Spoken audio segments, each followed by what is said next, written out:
जय जय सिया राम, जय बजरंगबली। हमारे कुछ व्यूवर्स और सब्सक्राइबर ने विज्ञान और अध्यात्म का अंतर जानना चाहा है। देखिए भाई, इस संपूर्ण संसार में या इस संपूर्ण ब्रह्मांड में जो कुछ घटित हुआ, जो कुछ घटित हो चुका है या जो कुछ घटित होने वाला है, उसकी खोजबीन का नाम है विज्ञान।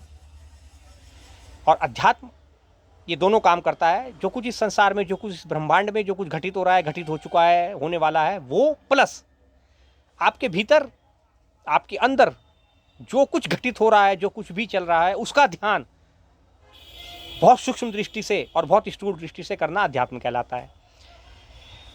एक अच्छा आध्यात्मिक व्यक्ति वैज्ञानिक होता ही होता है, ये तो तय है। लेकिन एक अच्छा वैज्ञानिक, एक अच्छा आध्यात्मिक व्यक्ति भी होगा, ये तय नहीं होता। ये तय तभी होता है जब वो अध्यात्म को समझ लेता है, अध्यात्म को पढ़ लेता है। तो विज्ञान तमाम बाहरी चीज़ों की, संसार भर में जो कुछ हो रहा है उसकी खोजबीन का नाम विज्ञान, और अध्यात्म अपने अंदर की खोजबीन प्लस जो कुछ बाहर चल रहा है उसका पता लगाना, यह अध्यात्म है।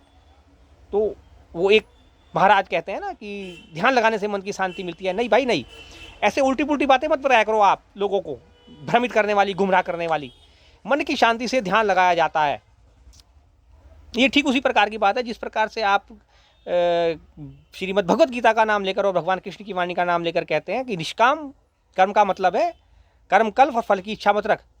श्रीमद् भगवत गीता के 700 श्लोकों मैंने 700 बार अब तक पढ़ लिया है, मुझे नहीं मिला ये लिखा हुआ कहीं।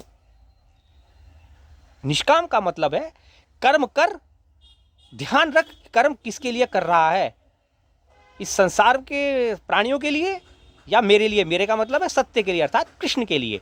ये है निष्कामता, इसको कहते हैं निष्काम कर्म। आप पता नहीं क्या क्या करते रहते हैं और आपको पता नहीं कौन कौन से आप ये गुरु, आप जिनको गुरु कहते हैं ना, मैं उनको गुरु घंटाल कहता हूँ साहब। बस ये है आप में और मुझे फर्क।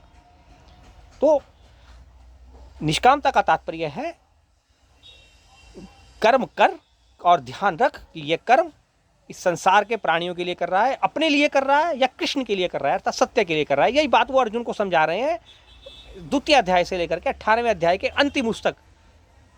जो 66वां श्लोक है जिसको हम बार बार कहते हैं, इसका स्मरण रखना चाहिए, इसको सुमिरन रखना चाहिए। सर्वधर्मान परित्यज्यते एकम मामेकम शरणम वज्र।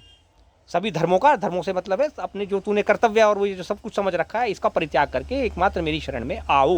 जय सिया राम, फिर मिलते हैं आपसे।